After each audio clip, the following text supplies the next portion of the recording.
Assalamu alaikum ve rahmetullahi ve berekatuhu qadirlik Facebook'taki dünyanın her qaysı joylardagi qarindoshlarım. Hammalarınki mushu vaqti ve bununki vaqt xayrlik bolsun. Men do'stinglar Abdulaziz Beshto'g'roq İstanbul'dan sizlarga Allohninki cennet salom bo'lgan. Assalamu alaikum ve rahmetullahi ve berekatuhu degan salomni sizlarga berish bilan bugungi Allohninki cennet salom bo'lgan. Nima mikrofonni uyda unutib qolibdiman. O'zimniki nihoyatda yaxshi bir mikrofonim vardı. Men sirtdan bir mikrofonni foydalanib turgandim. Ovozim qandoq chiqib o'tadi qadrli qarindoshlar? Sirtdan bir mikrofonni foydalanib ovozimning sifati ancha bekmo yaxshi emasdek turdi. Mikrofonni almashtirib baqay. Xonadon dersimizni davomlashtiramiz qadrli qarindoshlar.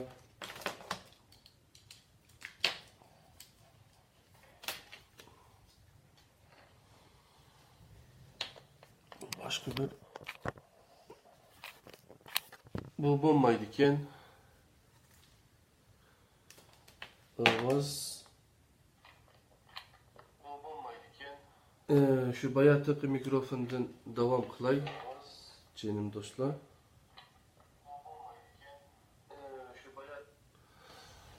Da olsa şu mikrofonu takay.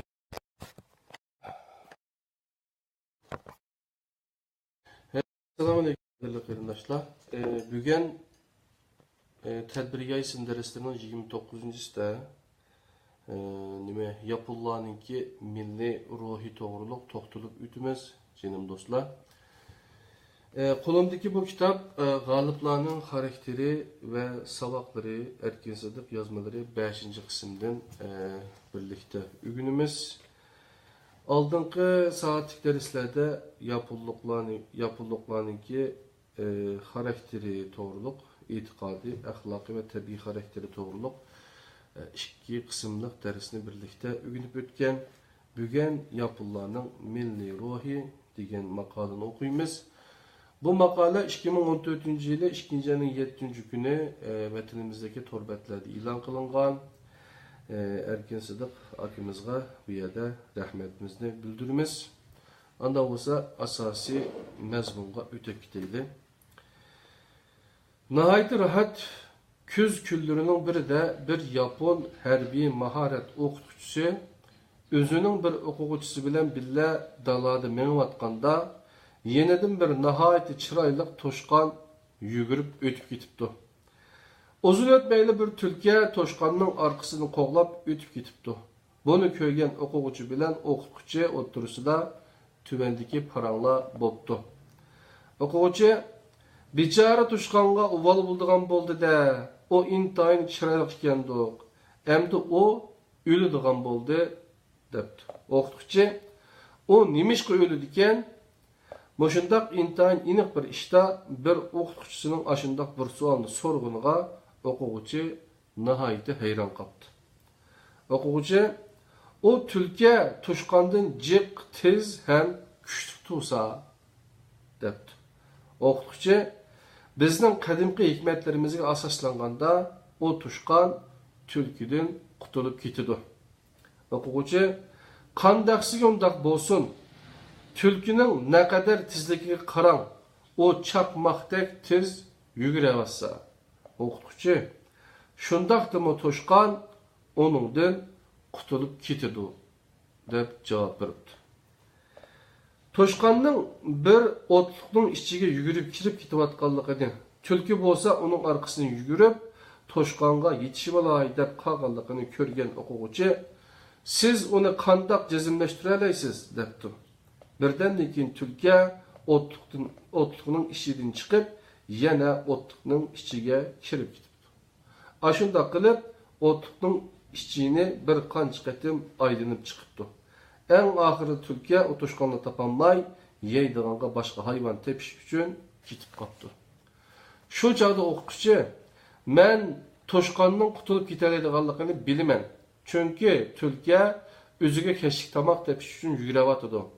Toshqon bo'lsa, jinini qutuldirib qolish uchun yugurayotidi deb javob berdi. Biz bir qiyin o'tkalga duch kelganda o'zimizning barlig'ini ishga silib, butun diqqatimizni onunğa merkezleştirişimiz gerek. Biz çokum muşu hikayedeki toşqandek özümüzün güçlükürek ve çaqqarraq düşmanımızını mı yeneleydiğen buluşumuz gerek. Muşundaq ahvalda toşqan davamlı qutulup kalalmaydı. Ama eğer o en yukarı derece tirişmaydıyken onun qutulup kala alışıdan kılçımı ümit bolmaydı. Bir krizisqe duş kelgende bazılarımız özümüzdeki korkuş duygusu ve bunda qiyin ötkeligi takabul turuşqa muvaffaq kelmeymen deydiğen karışımız tüpeyleden bir palech halga düşüp kalımız. Bazılarımız olsa aşında qiyin ötkeligi takabul turuşqa atlanımız.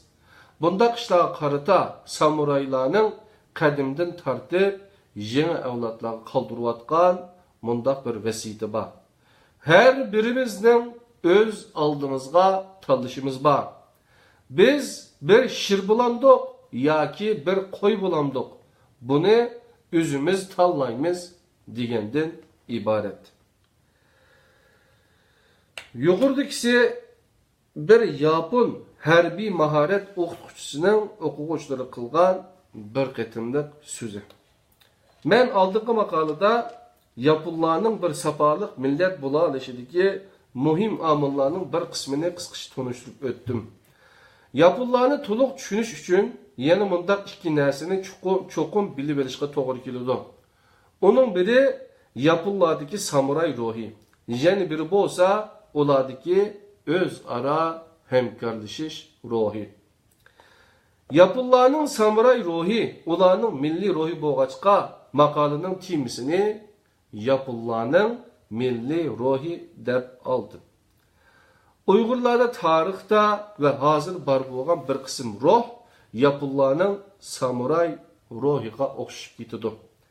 Lekin Yaponlarda boshqa millatlarda kam uchraydigan yoki faqatla tepilmaydigan bir qism alohida ruhlarmi bor. Hamkorlashish ruhi insonlarning mukammalligi yetishi ve bir milletning taraqqiyotini önümlük ishga oshirib, boshqa milletler arasida üstünlükə ega bo'lalishida kam bo'lsa bo'lmaydigan bir narsa.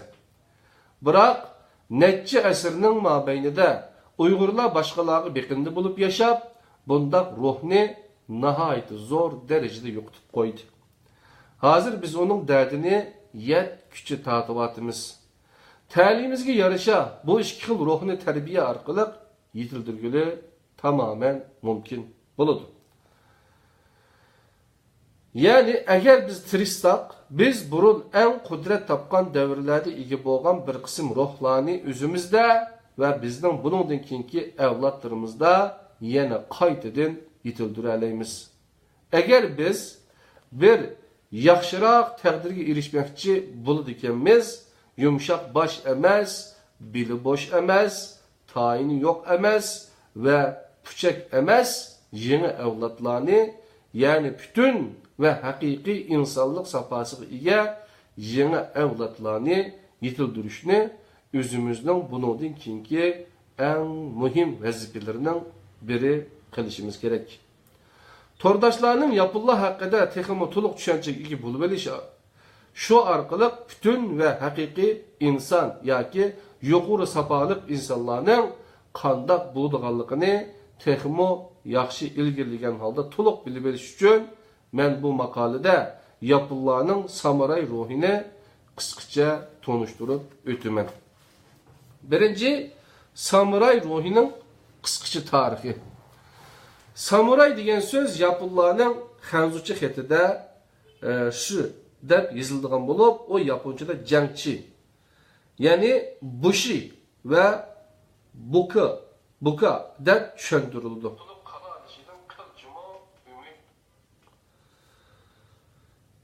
O o'rta asr ve hozirgi zamonning dastlabki mezgilida Yaponiya harbiylarining oliyjanobligini tasvirlaydigan ism sifatida ishlatilgan. Bu yerdeki Darren Pang üstüge tu astığı çun degan yazılan xat. Yani şu degan xatning xanzuchilik asli ma'nosi jamiyatdagi yuqori daraja huquq ahliga hamroh bo'lish deganni bildirdi.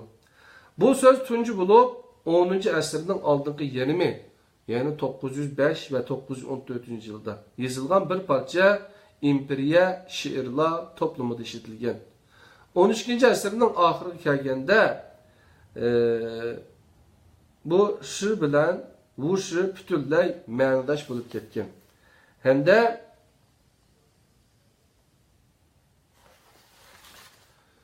o'rta va yuqori martabalik harbiy sinfning nomi qilib ishlatilgan. Samuray madaniyatiga eng ko'p ta'sir qilgani buddizm bilan zenning falsafasi bo'lib, Konzu ta'limoti bilan Shinto dinimi uningga ozroq ta'sir ko'rsatgan. Zen ta'limotining insonning ko'nglini tinchlantirish xususiyati bor bo'lg'achqa, zen qoidasi bo'yicha ko'ngilni kontrol qilish samurayning muhim bir ta'limoti bo'lib qolgan. Yaponiya urush qilib 1895-yili Jungoni va 1905-yili Rossiyani mag'lub qilgandan keyin Yaponiyalik ziyolilar va millatchilar orasidagi bas munoziralarda Bushido degan so'z o'ttirg'i chiqqan. Hamda bara-bara samuraylar Bushido deb atiladigan bir qator alohida tuzumlar bo'yicha ish qilgan bo'lgan. Bu sinfning butun Yaponiya nufusidagi egilgan nisbati 10%dan oshmagan bo'lsa-mo, samuray ta'limotlari toki bugungacha yaponlarning kundalik turmushi va harbiy mahoratlariga o'xshashla cho'ng ta'sir ko'rsatib kelmoqda.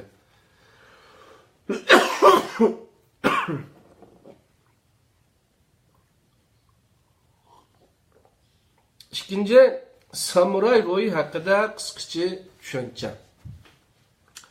Samuray ruhi Yaponiyaning uzun yillik tarixiy davrlarida uzluksiz taraqqiy qilib, mukammallashib, bugünkidek bir holatga kelgan. Tövəndə mən aldı bilən Yaponiyadagi tarixiy danlıq ərbablarning samuray ruhi to'g'risidagi bayonlarini naql keltirib o'taman. Andin samuray ruhini yig'inchoqlab bayon qilaman. Samuraylar eng dastlabda amal qilgan narsa samimiyatlik bo'lib, ular o'zining xo'jayini bo'lgan majburiyati va hayotini oxirlashtirguncha namoyon qilishga tegishli bo'lgan sadoqatmanligini ta'kidlagan. Hojo Shigetoki, yani 1200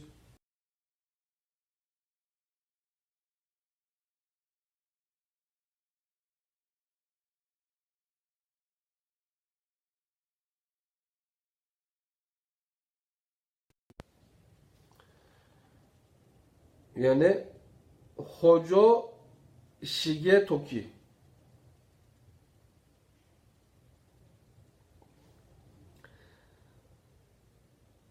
bir odam ma'lum bir rasmiy vazifa o'rnida yoki bo'lmasa xo'jayinining qo'rg'osida xizmat o'tayotgan vaqtida u hargizmo biror yuz yoki biror ming odamni o'ylamasligi, faqat xo'jayinining muhimligini o'ylash kerak. Bu odamninki degan gap ekan, Hojo Shigetokininki. 13 va 14-asrlardagi Yapon jangchilarga oid yozmalarda Yapon jangchilarining darajadan tashqari boturligi, intayin qattiq oila iftixori va xolisligi hamda xo'jayin bilan jangchilarning umumning ishiga o'zini xolis atash ruhi madhlangan. Shiba Yoshima 1350dan 1410-yilgacha yashagan kishi ekan. Her bir Yapon jangchisi bir harbiy boshliq yoki padişahning xizmatini qilish jarayonida sharafli holda jinini qurbon qilishga intiladi. Ashundoq bir fursatni qo'ldan berib qo'yish kishini nihoyat armonda qoldiradigan bir ish bo'lib hisoblanadi. Biror qurol ishlatib yashashni o'ziga kasb qilib olgan bir kishi yolg'iz o'zining nomini o'ylab ve şunun için iş elip berip kalmay, özünün uruk evlatları için mi şunda kılış gerek. Fakat özününle hayatını hemmeden muhim bilip, öz namıga mengülük dağ keltürmesi gerek. Bir adam öz cenini kurban kıldığında, onu padişah üçün, ya ki birer harbiy general elip bervatkan, ma'lum bir ulug' var iş üçün şunda kılış gerek. Takida Noboshiga 1525'ten 1561 yılga yaşaptıken, onun bunda gibi varken, çoğun ve küçük işlerinin hemmisi de bir adam özünün hocayından yüz örmesi gerek. Hocayından tartuk, yani soğuk talep kılması gerek. Hocayının özüge kandak namuvafık muamele kılışının kat'i nazar, o hocayından narazı olması gerek. Bir kol astidagi adamning özünün yuqori turdigan adamga baho berishiga yo'l qo'yilmaydi, debdi. Takida Shingen 1521'den 1570 yılgacha yaşagan kishi ekan, u munda debdi. Derecesinin qandoq bo'lishidan qat'iy nazar, bir harbiy oilasida tug'ilgan kishi oldi bilan harbiy maharatiga ega va sadoqatmandlikda utuq qozongan odam bilan tanishadi. Özünün ata-anasının aldıda özünün balalık burcunu ada kılmagan adamның öz padişahı aldıdaki javobgarligini sel qaraydiganligi hammaga ayon. Bundaq beparvolik aşu kişinin insoniyatga bo'lgan sadoqatsizligidan derak turdi. Şoňa bundaq adam samuray degan ataqqa loyiq kelmaydi, debdi.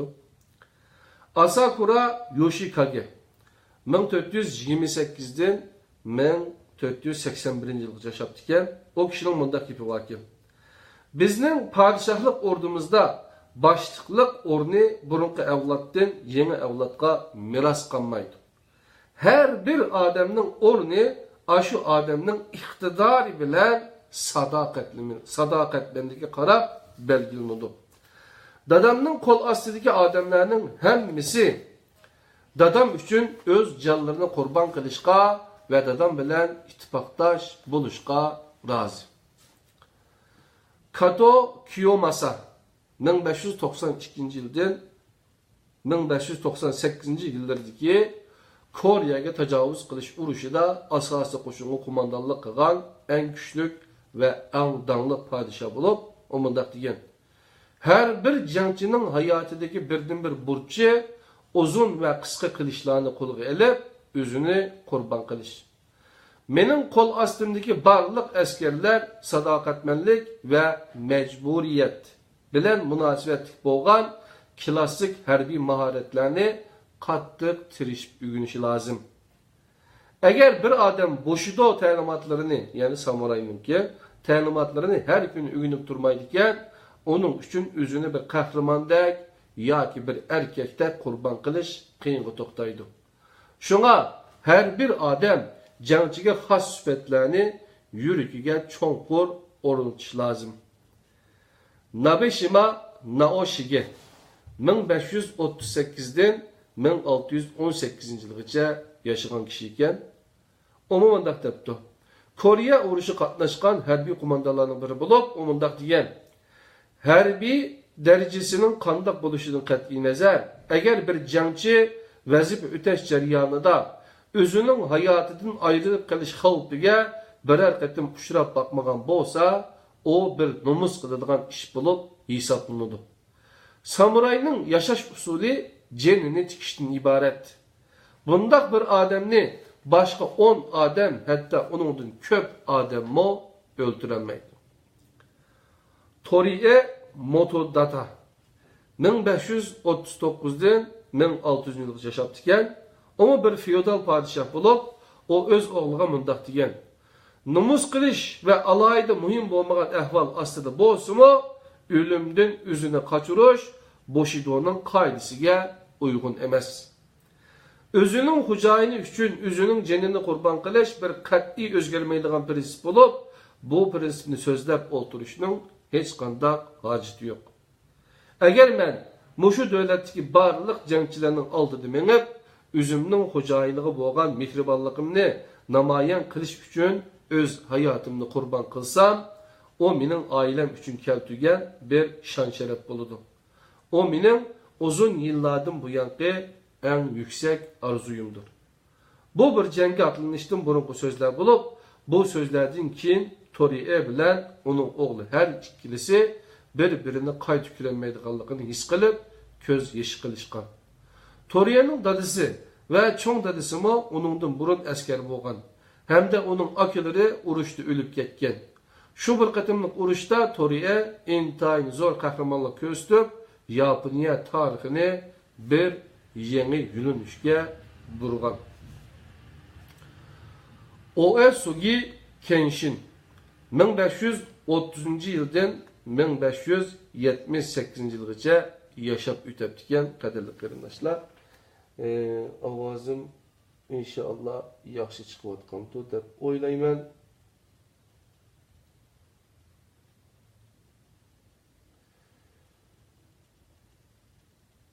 Anlayotgan qarindoshlardan bir ovozim qanday chiqqanlik to'g'riliq. Agar ovozim yaxshi chiqqan bo'lsa, bir başmaltıq bir versiyonu o'tgan qadrli qarindoshlar.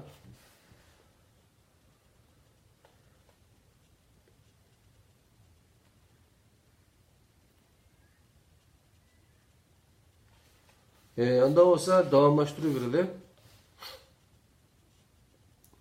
Oesugi Kenshin 1530 yıldan 1578 yıl yaşap o'tibdigan bir yuqori darajalik ofitser bo'lib, u har xil urushdagi qahramonligi bilan nihoyat zo'r sharaf qozongan. U mundaq deydi: "O'zining jinini qurbon qilishdan qo'rqadigan odam hargizmi bir jangchi hisoblanmaydi.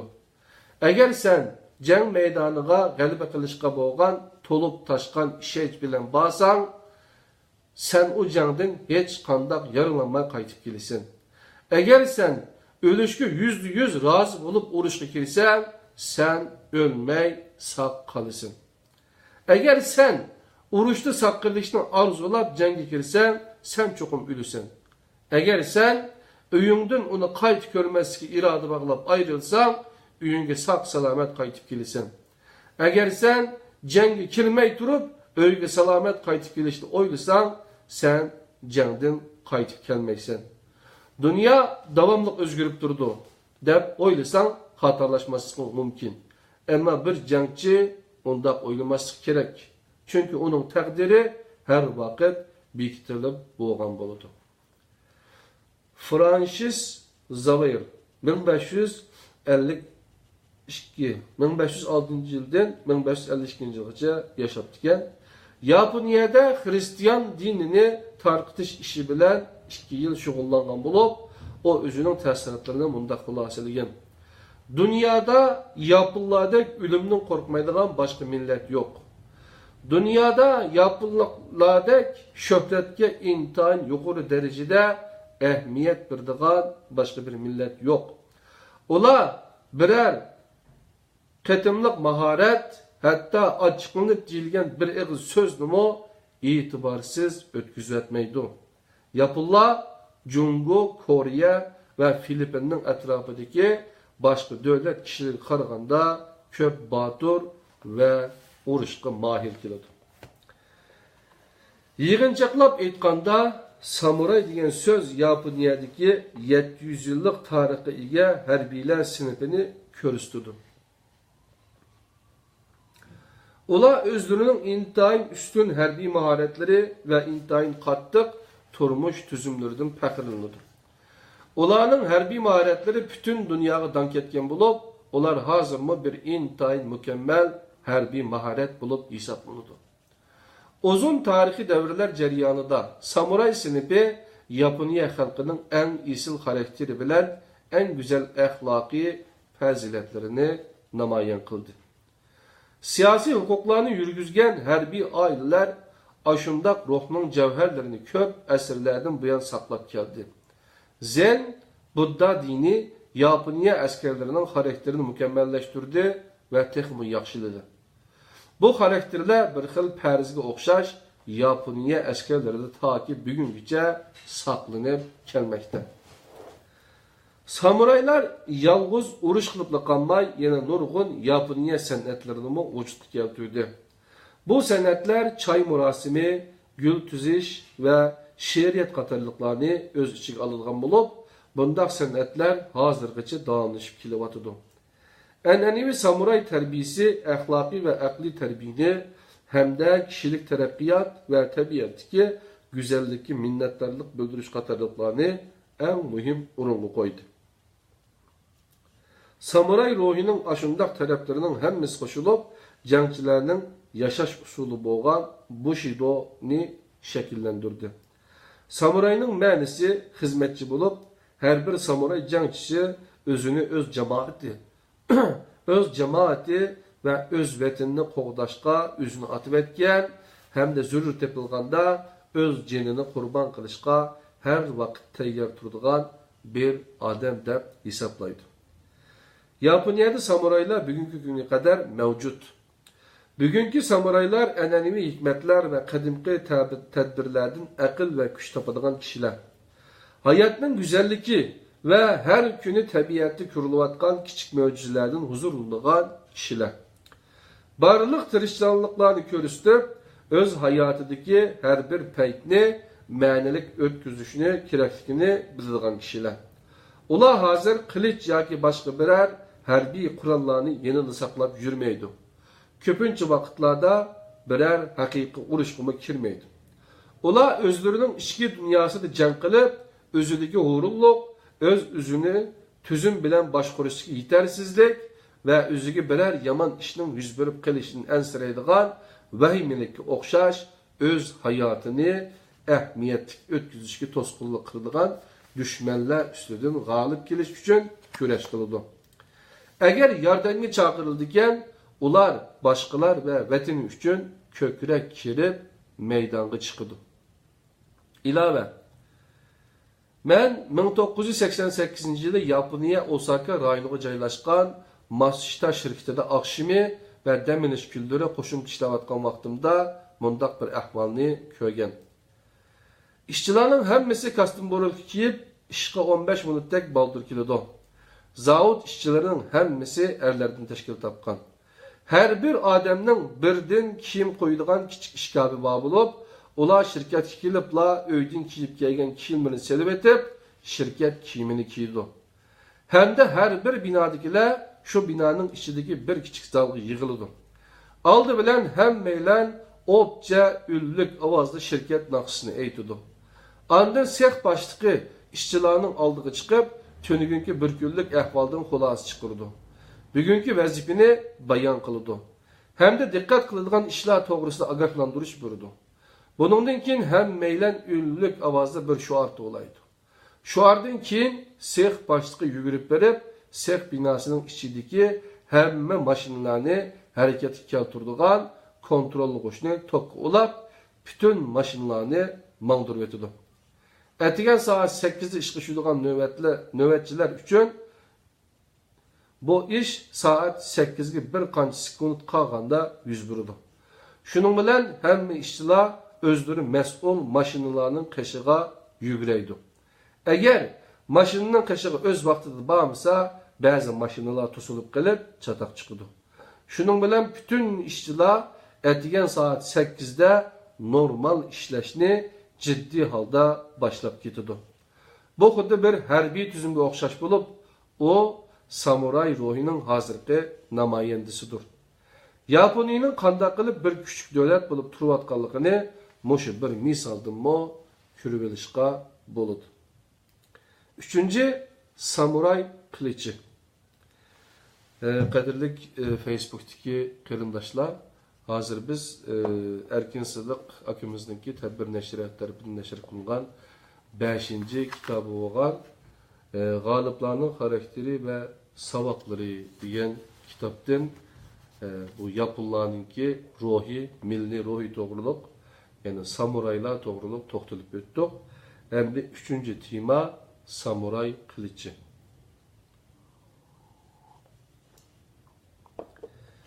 Kadimki zamandan tartibla yapılanın kılıcı yalğız güçünün kuralı bulup kalmay, samuraylar qiladigan hamma ishlarning simvoli bo'lib kelgan. Qilich adolatning simvoli bo'lib, adolatni har qanday sharoit ostida qo'g'dash samuraylarning mas'uliyati qilib bekitilgan. Jamiyatning barobarligini ilgari surish ishlarimi samuraylarning burchi qilingan. Yaponiyada qilichga oid hikoya rivoyatlar intayin ko'p. Egisi bir narsa qilmasimi, jinining quliga o'xshash bir narsaning yordamida o'zligidan hujumga o'tib, dushmanlarni o'ldirib etgan qilichlarning rivoyatlari bor. G'ilobdan o'zligidan chiqib, adolatsiz va razil odamlarni parcha-parcha qilib etgan qilichlarning hikoyalari bor. Yaponda hozir qilich yasayotganlar necha asrdan buyon qilich yasab kelayotgan oilalarning yangi avlodlaridir. Yaponlarning hozirmi qilich yasashini bir xil hunarmandlik deyiga qaraganda, uni bir xil sajda qilish jarayoni deb qarash texmi muvofiqroq. Dadasining maxfiy hunarlarini ballarga o'tkazib beradigan to'mirchi bir yangi qilich yasashni boshlashning oldingi kuni bir kun ro'z tutib, o'zini paklash rasmiyatlarini o'taydi. Chunki Shinto dinida ruhiy jihatdagi poklikka erishishning oldingi sharti jismoniy jihatdagi poklik deb qaraladi. To'mirchilar qilich yasash jarayonida bir xil maxsus mushundaq hunarmandlar uchun tikilgan oq rangli kiyimlarni kiydi. Hamda bir qancha to'mirchilar to'qmoq bilan qiziq to'mirni o'xshash qadamni so'qidi. Ustammo to'mirchilikning har bir qadamini intayin yuqori talab bilan kontrol qiladi. Bu bir taqvodorlik jarayoni bo'lib, u yalnız bir kuchli qilishni vujudga keltirib qolmay, ashu qilishqa Yaponlar o'z qilishlari orqali ko'nglida namoyon qiladigan eng qimmatli sifatlarni singdirdi. Yaponlar yasagan o'qiyalarning sifati dunyoning eng oldida bo'lib, o'qiya yasashmi Yaponda hozirgacha davomlashyapti. Ular her yili bir qatim o'qiya etish maharatini ko'rsatish ko'riki o'tkazadi. Yaponiyadagi eng dangliq o'qiya hunarmandni o'qiyaga ishlatilgan bambukni o'zining xususiy yerida bir xil alohida usul bilan o'stiradi. Hamda uni o'zi bir xil murakkab usul bilan quritadi. Xuddi qilich yasash hunariga o'xshash, o'qiya yasash hunarimi bir xil taqvodorlik jarayoniga aylangan. Yapon askerlar qilichni bir xil necha asr davomlashib kelayotgan qoida bo'yicha tutadi. O'zining muqaddas va parqarab turgan qilichini ko'targanda, o'zining harakatiga daxl keltirib qo'ymaslik uchun hatto tiniq ilishni to'xtatadi. Buningdan qilichning Yaponiya askarlari uchun naqadar muhim ekanligini ko'rib olishga bo'ladi. O yalnız bir xil hurmatga sazovor bo'lgan urush quroli bo'lib qolmasdan, u yana Yapon millati yasab chiqqan eng ilg'or narsalarning bir simvolidir. Balalardagi milliy iftixorlikni ularga o'z millatining burunqi shonliq tarixi va an'anasini bildirish orqali vujudga keltirgili bo'ladi.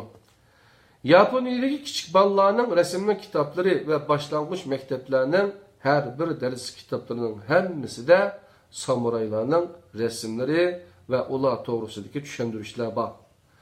Odatda o'zini intayin qattiq tutib oladigan Yapon er va ayollar kino va dramadagi bir botur samurayning bir jangda o'z hayotidan ayrilgan ko'rinishini ko'rganda, bir tarafdan o'zlarining samurayga bo'lgan kuchli muhabbati va savrichan pozitsiyasini namoyon qilib,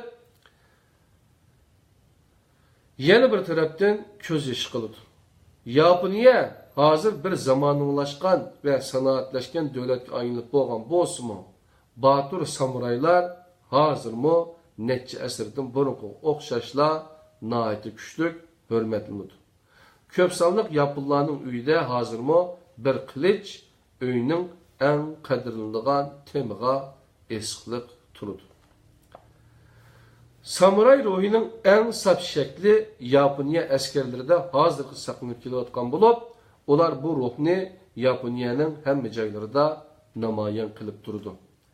1904-1905 yillardagi Yaponiya Rossiya urushi jarayonidagi Port Arthur jangida Keynidan kelayotgan askarlarga bir to'saqsiz yo'l hozirlab berish uchun oldida mangan necha ming yapon askarlari o'zini o'q tutib berib, Rossiya qo'rg'onining oldidagi xandaqni o'z jasadlari bilan tindirib bergan.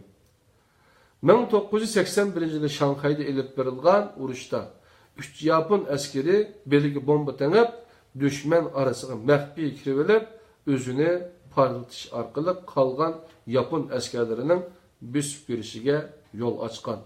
Bu vaqa 3 tane tirik bomba, Three Living Bombs deb atıldıgan bo'lib, onu bütün dünya biladi. Bu askerlarga aşında qaysarlik ve qahramonlik ato qilgan narsadan samuray ruhidir. Aşu samuray ruhi bilan General Nogitaki jenidan ayrılgıcha padişahning buyrug'ini ijro qilgan. Aşu samuray ruhi bilan Pearl Harbor porti da Yapon askerler o'zining o'lib ketadiganligini bilib turib, kichik tipli suv osti paraxtor bilan Amerikaning cho'ng tipli urush paraxtorini so'qib, Amerikaning Pearl Harbor'daki deniz armiyasini butunlay vayron qilgan. 1945-yili Amerika Yaponga besib kelib, nihoyat egiz uchadigan bir bombardimonchi aeroplanlar bilan Tokyoni bombardimon qildi. Yaponlarning yer yuzidagi zambirak bilan atgan o'qlari ondaq egizlikka chiqolmadi. Shuning bilan Yaponiya podshohining buyrug'i bilan nurg'un yapon askarlari bir motorliq kichik tipli urush aeroplani bilan osmonga chiqib, Amerikaning cho'ng tipli bombardimonchi aeroplanlarini o'zining kichik aeroplanlari bilan so'qishtirdi. Ular bunda qahramonlikni samuray ruhi bilan qildi. Yaponlar arasında samuray qilish haqida mundaq bir rivoyat bor. Masamune ismli bir qilich yasaydigan ustam bor bo'lib, o yasagan qilich sifatining hamma jihatdan intayin yuqori bo'lishi bilan butun Yaponiyaga dank ketgan. Bu rivoyat 2002-yil nashr qilingan bir kitobda bor bo'lib, uningda deyilishicha Masamune shu vaqtda hayot ekan. Bu ustamning bir intayin qobiliyatli shogirdi bor bo'lib, uning ismi Muramasa ekan. Hamda u yasagan qilichmo Masamune'ninkiga o'xshashla yuqori sifatli chiqadi ekan. Bu ikkisi qilich yasashga o'xshash metallni ishlatadi ekan. Ammo Masamune qilich yasaganda uni ishlatgan odamni ruhlantirib etadigan bir xil ruhni singdirib etadi ekan. Bir qilich bisining qanchalik ittik ekanligini sinashda samuraylar qilichini bir ittik eqiyotgan suvga bisini shu eqimga qarshi tarafga qaratib chilab, qilichning suvda eqib kelayotgan g'azanlarga nisbatan nima ish qildiganligini qaraydi ekan. Mana Musa yasagan qilichning bisiga qarab kelgan har bir g'azan o't turidan ikki parcha bo'lib ketadi ekan. Ammo Masamune yasagan qilich bisiga qarab kelgan har bir g'azan qilichning bisiga urilmay, uni aylanib o'tib ketadi ekan. Masamune'ning qilichi bilan bir narsani kesganda, o qilich azroqmo egilib qo'ymaydi ekan. Muramasa yasagan qilich qarshi tarafni vayron qilishga nihoyat qodir ekan. Masamune yasagan qilich bo'lsa samuray ro'yi singan ekan. Shunga Muramasaning qilichi zo'ravonlik qilichi deb atalib, Masamune'ning qilichi bo'lsa tinchlik qilichi deb ataladi ekan. Qadirli qarindoshlar, Erkin Sidiq akamizningki, g'oliblarningki xarakteri va savoqlari degan tadbir nashriyat tarafidan nashr qilingan 5-qism kitobidan sizlarga Yaponlarning milliy ruhi deganni birlikda o'qib beryapman, birlikda o'rganyapmiz. 4-mazmun Yaponlik askarlarning harbiy mashqi va qurollari.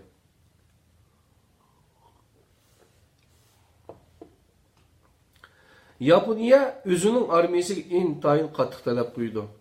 Harbiy mashqlarni tomuz issiq bilan qahratan sovuq havo sharoitida elib bordi. Ular davlatini zamonaviylashtirish qurilishini yo'lga qo'ygan eng dastlabki mezgildan boshlabla hərbiy sahədə mundaq iki çoğ nişanını turğuzub çıxqan. Biri özünün Aral dövlətini qoğdaydıqan intayın güçlük deniz armiyasını bərpa qilish, yana biri bolsa özünün quruqluqlarını tutaşdırılğan kövrüklərini qoğdaydıqan intayın güçlük quruqluq armiyasını qurub çıxış. Yapon armiyası 1894-1895 yillardagi Jungo'ga qarshi urushda g'oyat zo'r qahramonliklarni ko'rsatdi. Aldıq səflərinin həmmisində san cəhətdə köp aciz bolğan hərbi küçü bilən Jungo İmperiya armiyasını məğlub qıldı.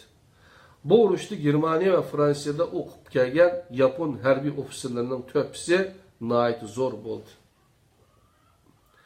Yaponlar Manjuriyada Rusiyaga qarşı təcavüzçü uruş başlaganda bütün dünya bu uruşun qandaq axırlaşdığanlıq haqida nəhayət tezlik yakun çıxarıb bolğan idi.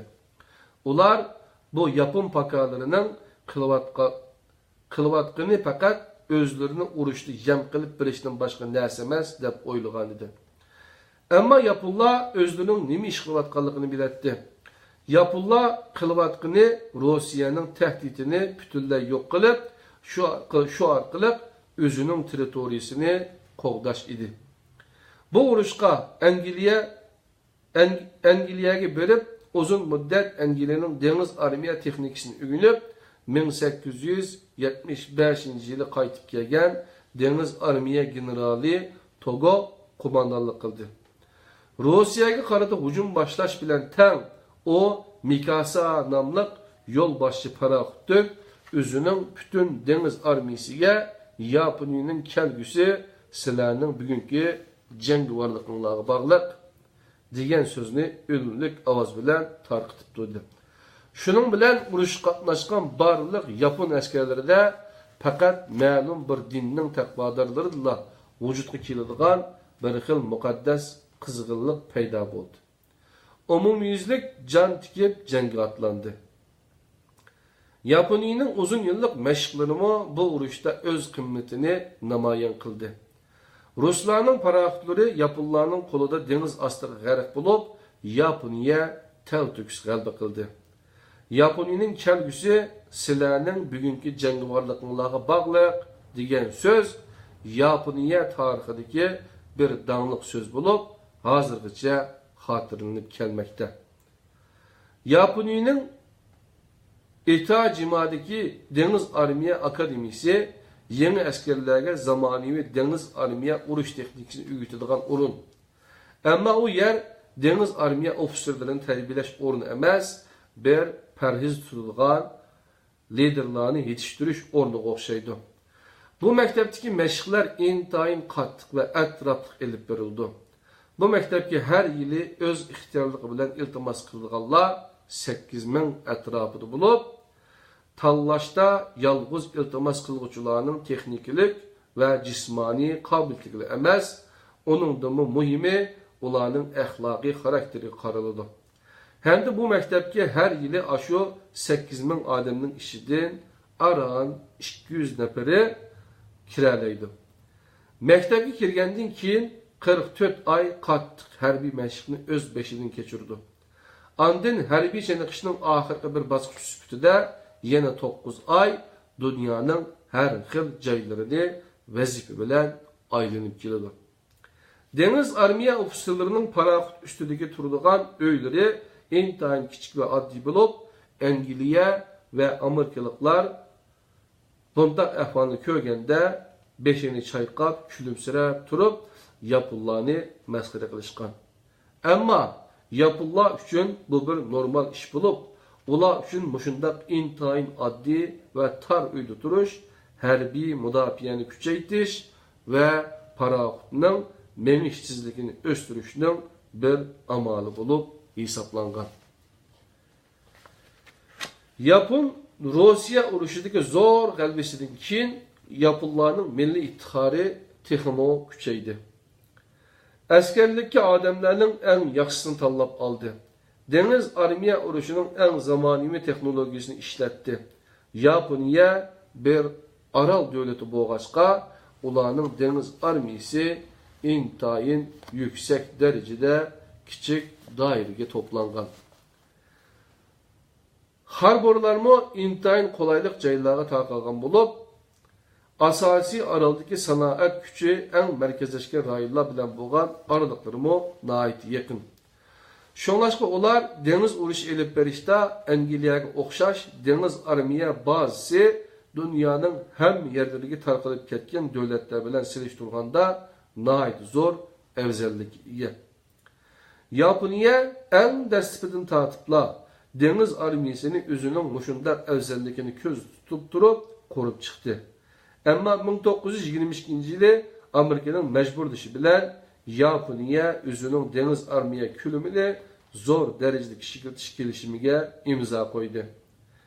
İmza qo'yish murosimi qatnashayotgan Yaponiya deniz armiya ofitserlaridan bir qanchasi bu ish butun Yaponiya deniz armiyasi uchun bir xil nomusliq ish ekanligini Yaponiya xalqi va dunyoga bildirib qo'yish uchun naq maydonda o'z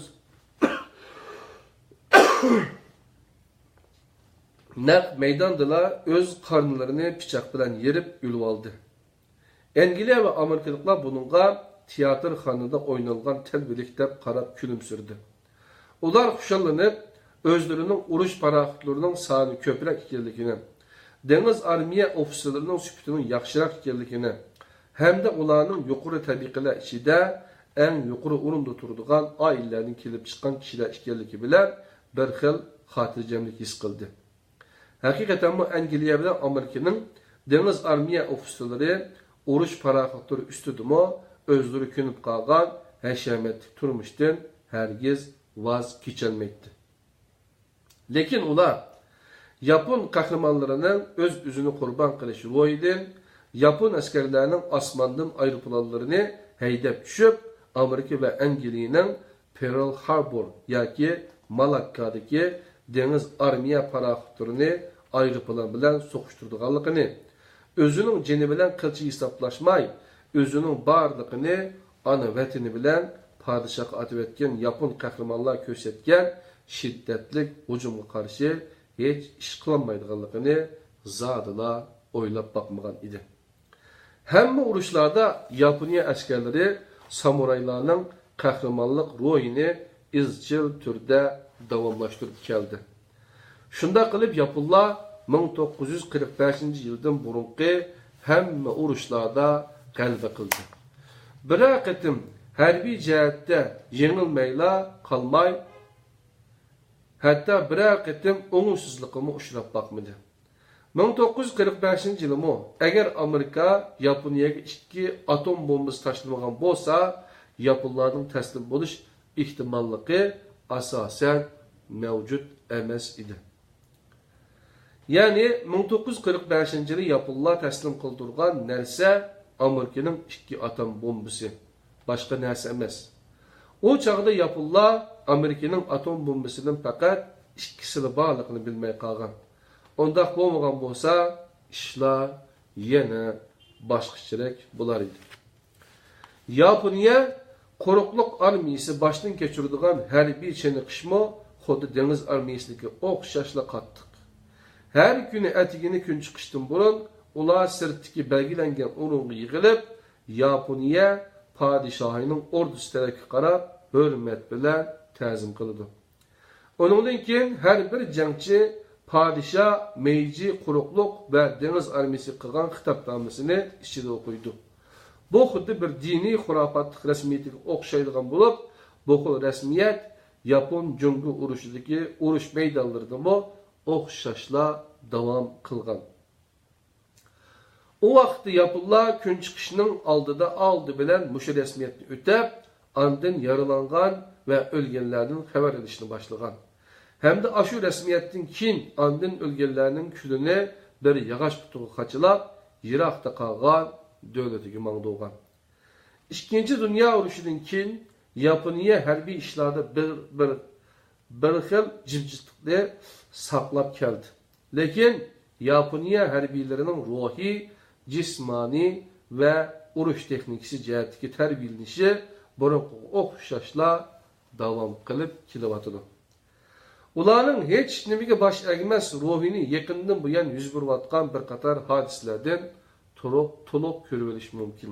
Ilova Bir tonuşumning deb birishicha, yaqinda bir muxbir Yaponiyadagi bir danglik intayin güzel artist qizdan hozir Yapon Jungo munosabati jiddlashayotganligini deb ular o'ttirisi yuz berish ehtimolligi bor bo'lgan urushqa o qizdan qanday qaraydiganligini so'raganda, o artist qiz hech bir ikkilanmasdan mundaq deb javob bergan.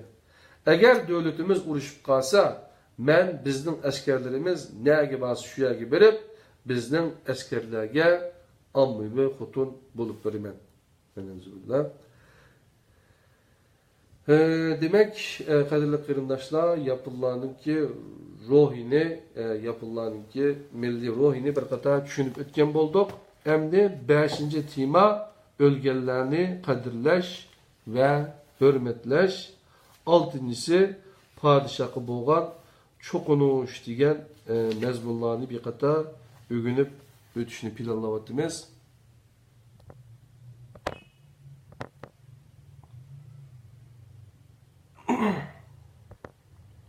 Rahmet, Allah razı olsun. Qo'llab quvvatliginglar uchun.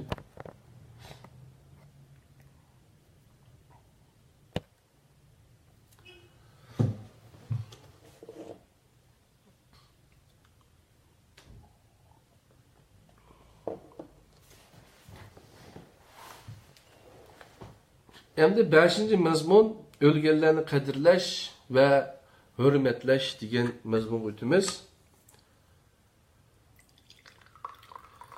Yaponlarning ana vatani uchun boturlarcha qurbon bo'lgan qahramonlarni eslash faoliyati ishidagi eng chungi va to'rdoshlarga tonish bo'g'ini ularning har yili bir qatim Tokyodagi Yasukuni ibodatxonasini yo'qlashidan iborat.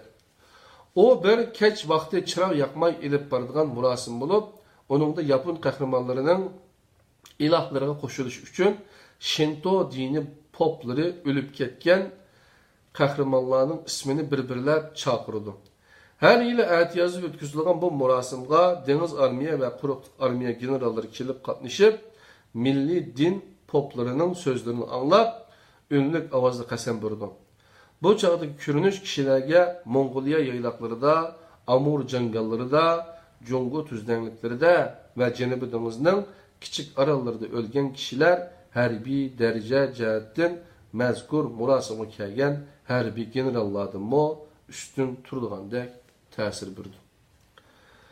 1943-yildan burun o'lgan qahramonlarning kunlari Xarbor shaharlariga elib kelingandagi manzarani ko'rgan her qandaq bir kishi qattiq ta'sirlanmay qolmaydi.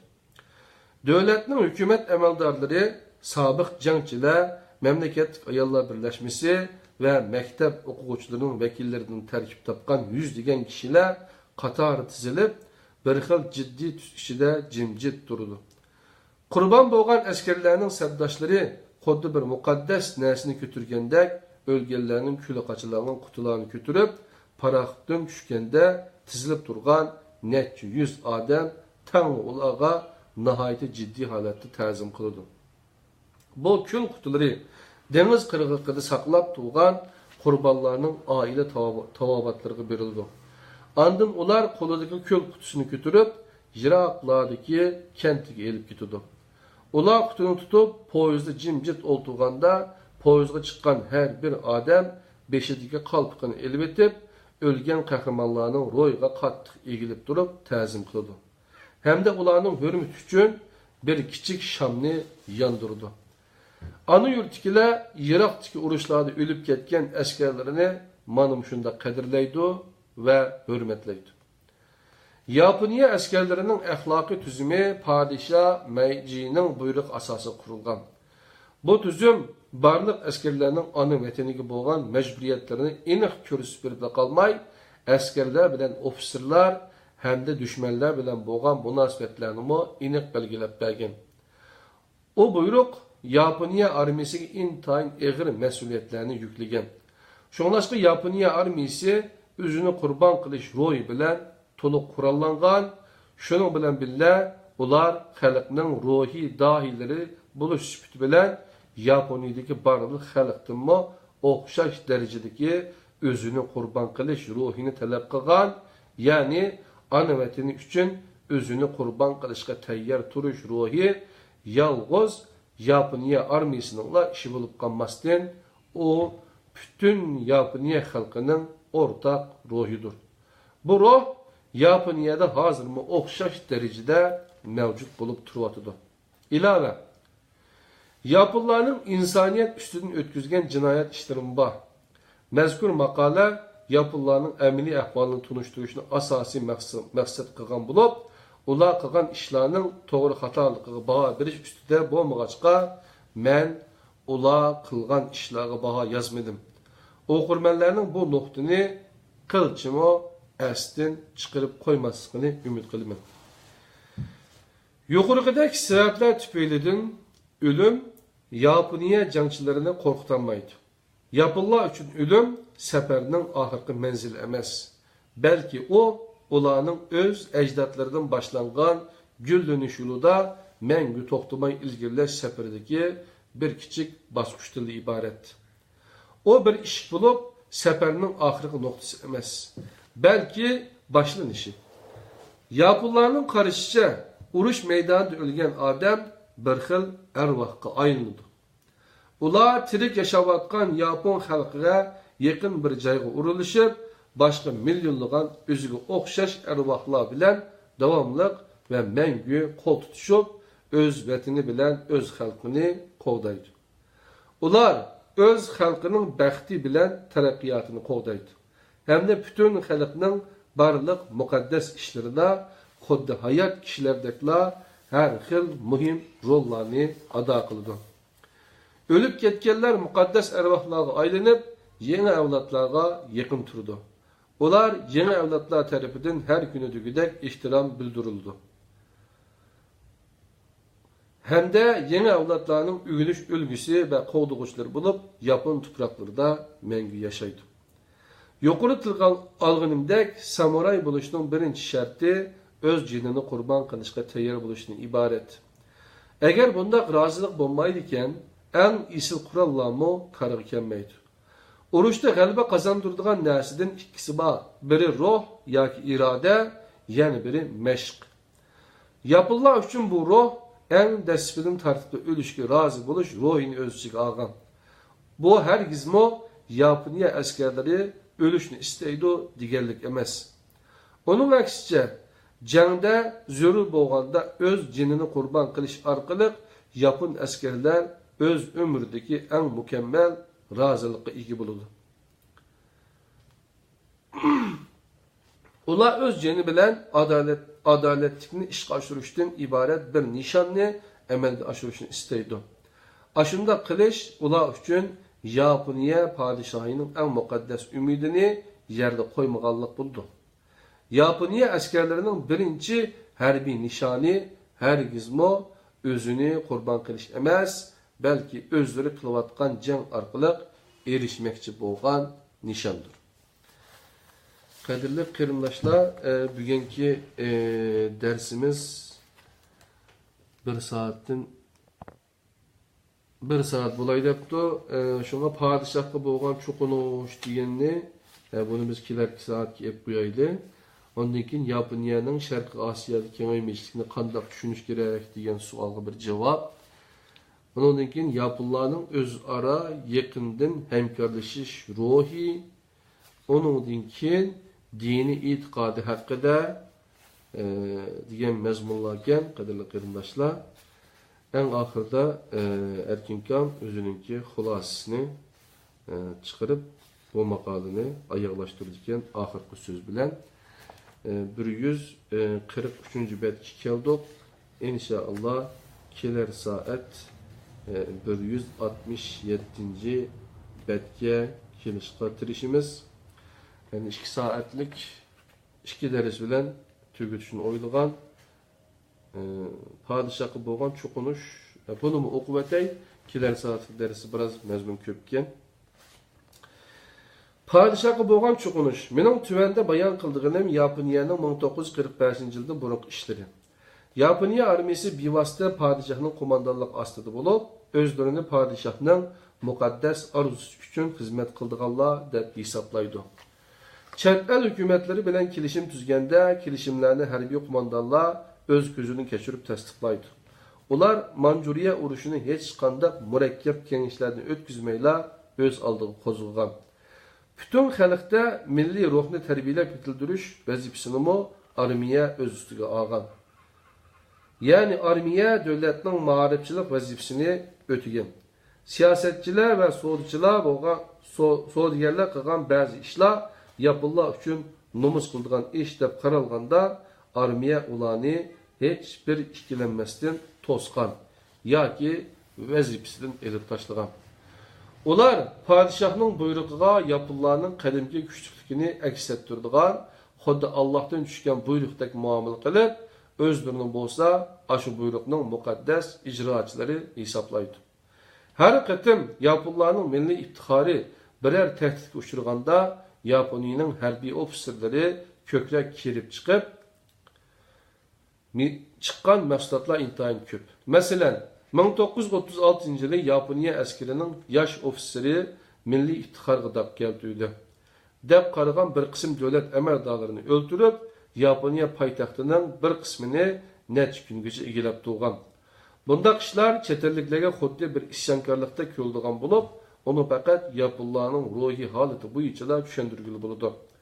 Ya'ni Yaponiya harbiylari uchun ashunda qilish tahdid ostida qolgan milliy iftixorlik, yaponlarning ulug'ligi va Yaponiyaning milliy g'ururini qo'g'dash yo'lidagi bir muqaddas ish va jangovar samuraylarning adolatsizlikka qarshi qurolliq jangga otlanishi deb qaralgan. Padişahqa eng qattiq cho'qinganlar Yaponiya armiyasidir. Ular padişahqa cho'nqur hurmat bildirish uchun o'zlarining milliy e'tiqodini eng kuchli namoyon qilg'ili bo'ladi deb qaraydi. Ularning nazarida padişah bo'lgan kishi butun yer shari yuzidagi eng muqaddas narsa bo'lib qolmay, jannat bilan yer yuzi o'ttirisidagi eng muhim narsami yana shu padişah ekan. Yaponlarning nazarida padişahning o'zi bir Xudo ekan. Bismillah.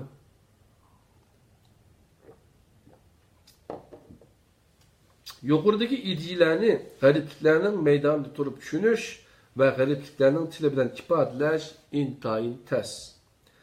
Padişahga cho'qinishni butun mamlakatning ajdodlariga cho'qinishi deyishga bo'ladigan bo'lib, u hargizmo har bir yaponning ayrim ishi emas. U butun Yaponiya jamiyatining yadrosi. Agar u bo'lmagan bo'lsa, yaponlar nihoyat qiziqarli va qattiq ishlaydigan yana bir Osiyo xalqidan boshqa narsa bo'la olmaydi. Padişahga bo'lgan cho'qinish yolg'iz yaponlarni boshqa xalqlarning ko'p ustun o'rniga chiqarib qolmay, hukumat engi va diniy fanatizmning butun dunyoning boshqa joylaridagi zodil o'xshamaydigan bir alohida shaklini vujudga keltirgan. Yaponlarning padişahga cho'qinish engi g'oyat zo'r kuch-quvvatga ega. Bu kuch-quvvat ro'y kuch-quvvat bo'lib, u eng kuchli urush paraxotlarini va g'oyat zo'r miqdordagi harbiy xarajatni besib tushdi. Uni biror son bilan o'lchgili bo'lmaydi.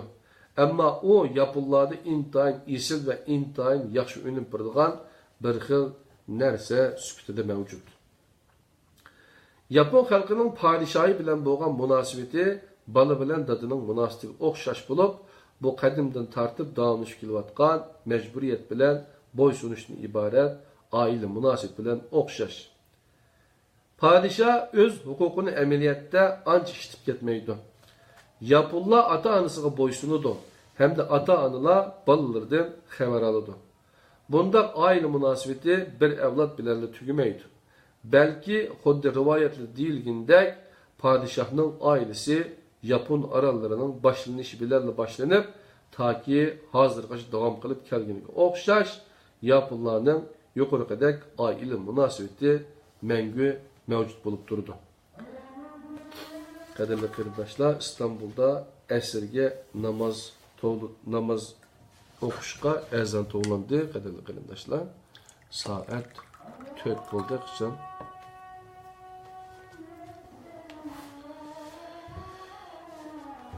Endi Yaponlarning bu e'tiqodi Yaponiya padişahı poytaxtining ko'chisida mashina bilan manganda sırtqı qarıtı nəhayət roşan namoyon bo'ladi.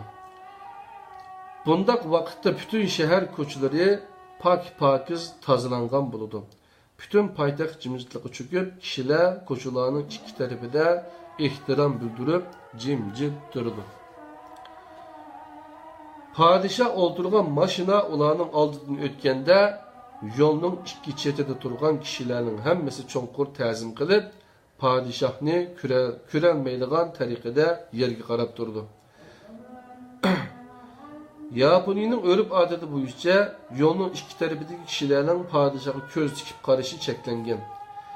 Jamiyatdagi o'rnining qanchalik yuqori yoki tuvan bo'lishidan qat'iy nazar, bir odamning padişahga ko'z tikib qarashi bir muqaddas odamga qilingan haqorat bo'lib, shuning bilan u o'zining diniy e'tiqodini dafsanda qilganlik bilan o'xshash bo'ladi. Yaponiya padişahı bugün Yaponiyaning zamonaviy qurollarini ko'zdan kechirib, ata padişah ordusida cennet bilan yer yuzi o'ttirishidagi darajadan tashqari kelishtiruvchi bo'lish rolini o'taverdi. Bugungi yaponlar bu ikki xil ishlarni hargizmo o'zaro ziddiyatli ish deb o'ylamaydi. Qadimki o'rib odat bo'yicha padişah ba'zida simovullik holda shal etiziga urug' chachidi, onun ayoli bo'lsa ipak raxt to'qiydi. Padişah ailesi yuqoridagi ikki xil an'anaviy ishlarning har ikkisini tangli qilib mangdi. Yaponiya xalqi yolg'iz padişah ordusiga emas, o yerdagi barliq kishilarga yuksak darajada hurmat bildirdi. İlave, yuqorida bayon qilingani Yaponiyaning 1945-yildan burungi ahvollari. Mening tushunishimcha, 2-Dünya urushidan keyin yuqoridagi ahvollarda bir oz o'zgarish bo'ldi. Lekin onun nurg'un elementlari hozirmi mavjud. Yuqoridagi bayonlardan nima uchun 2-Dünya urushi mezgilida Yaponiya padişahının bir buyrug'i bilan Yaponiya armiyasi bir qancha davlatlarga tajovuz urushi boshlaganligini tushunib ters emas. Qadrli qarindoshlar, da o'sha bugungi bizningki bu yaponliklarningki milliy ruhiy to'g'riliq o'rgangan darsimiz Misherda tamom bo'ldi. Erkin Sidiq akimizning deganidek, bu faqat yaponlarni tushunishimiz uchun bir material bo'lsin sifatida yozilgan bir asar, qadrli qarindoshlar. Shunlashqa bu yerdagi deydiganlar yaponliklarning o'zining ideyasi. Yaponlar qanday tushunganligini, samuray ruhining nima ekanligini biroz o'rgangan bo'ldik. Padişahga qanday qaraydiganligi degandek masalalarni. Qanday bo'lsa 30-tadbiriyasin darsimizda yaponliklarning milliy ruhiningki ikkinchi qismini o'rganguchi bo'lgan arliqda Allohning o'ziga omonat. Bunun kim amanet? Yaxshi bir hafta oxirini ta'tilni o'tkazishinglarni tilayman. Allohning o'ziga omonat bo'linglar. Assalomu alaykum va rahmatullohi va barakatuh.